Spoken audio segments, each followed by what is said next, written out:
Sir, sino po sila, sir? Si Ryan Tiambao. Okay, Boss Ray. Anong auto tong dala natin, boss? EG Hatch 93 model. 93. Ito, mukhang JDM inspired din yata ito. Okay, boss.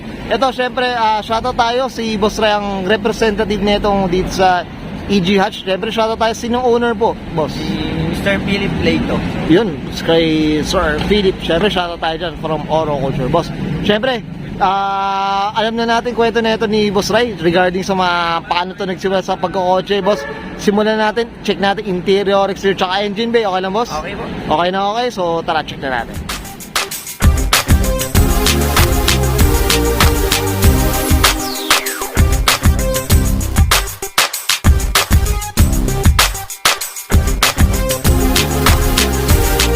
Okay, usapang interior tayo, Boss Ray. Anong meron dito, boss? Sige po. Naka-Mugen na steering wheel. Okay.